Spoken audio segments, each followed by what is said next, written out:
Všeobecným trendom na trhu s nehnuteľnosťami na Slovensku za posledných 10 rokov bol výrazný rast cien nehnuteľností. Prerušený bol krátkym obdobím korekcie. Obdobie stabilného rastu sme tu mali v rokoch 2014 až 2019. Obdobie prudkého rastu v rokoch 2020 až 2022. Korekcia trhu prišla v rokoch 2023 až 2024, kedy banky dvihli úrokové sadzby. Súčasný vývoj od konca roka 2024 a začiatkom roku 2025, kedy trh sa začal prebúdzať a ceny nehnuteľnosti sa vrátili k rastu. Ja v štúdiu vítam Mareka Bigáňa. Dobrý deň prajem.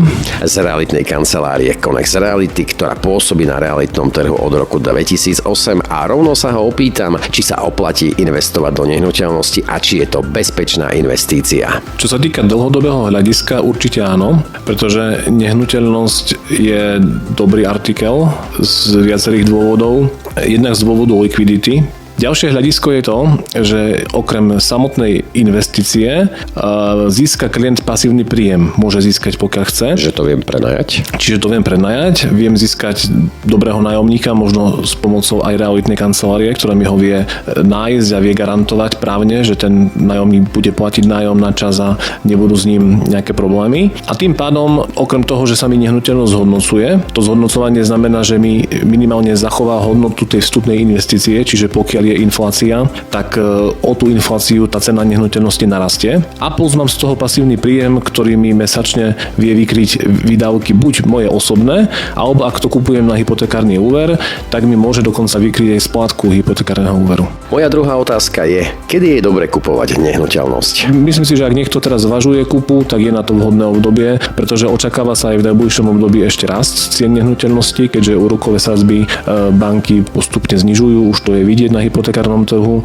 a je predpoklad, že tým pádom aj vzrastie dopyt po nehnuteľnostiach. Vráťme sa k bytom a ja sa teraz opýtam, o aké byty je najväčší dopyt? Dvojizbové byty sú veľmi žiadané a je ich veľmi málo, takže momentálne sme v období, kedy dopyt značne prevyšuje tú ponuku. Čo sa týka jednoizbových, 1,5 izbových bytov, tak ten dopyt nie je až taký, ale takisto prevyšuje tú ponuku. Trojizbové, štvorizbové a väčšie byty sú teraz trošku v útlme, ale ono je to taký krátkodobý výkyv, pretože my sme zaznamenali už mnoho období, kedy raz je dopyt po väčších, raz po menších bytoch, takže je to také vrtkavé, ale všeobecne, keď môžem zhodnotiť, tak je dopyt, nie je problém byt predať, ale zároveň, ak človek alebo klient je ochotný počkať, tak vie si vybrať aj zaujímavý byt na kúpu. Ďalšia moja otázka na Mareka Bigáňa z Connex Reality je, aké sú rizika, ak kupujem byt, no a samozrejme, aké sú rizika, ak ten byt chcem prenajať?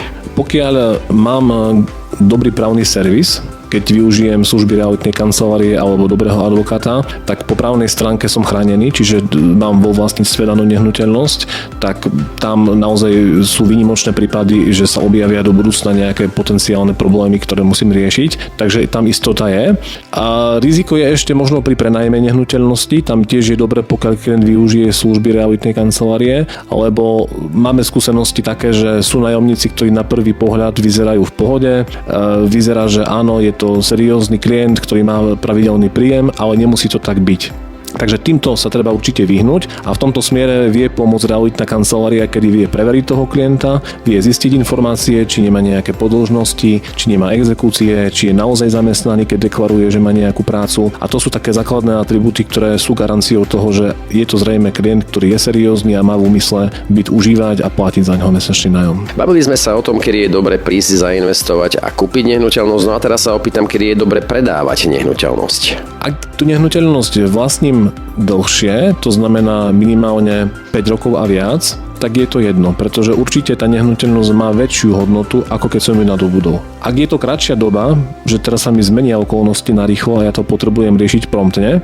tak je dobré sledovať ten trh a poradiť sa s odborníkom takisto v rámci realitnej kancelárie, ktorý rozumie tomu trhu a vie odporúčiť, či je dobre možno trocha počkať, ak mám na to priestor, možno hovoríme o období maximálne možno 3, 4, 5 mesiacov, že ešte počkám a ten trh sa nejako vyvíja, sú tam nejaké trendy, ktoré sú zachytené, že bude to stúpať. Toľko z rubriky o bývaní z Connex Reality. Zajtra presne v takomto čase si povieme, ak predávame a následne kupujeme nehnuteľnosť, tak predsa musíme niekde bývať a tú nehnuteľnosť, ktorú kupujeme, potrebujeme aj prerobiť. Aké sú možnosti z Connex Reality, o tom si už povieme zajtra. Ja ďakujem Ďakujem Marekovi Bigáňovi. Ďakujem pekne.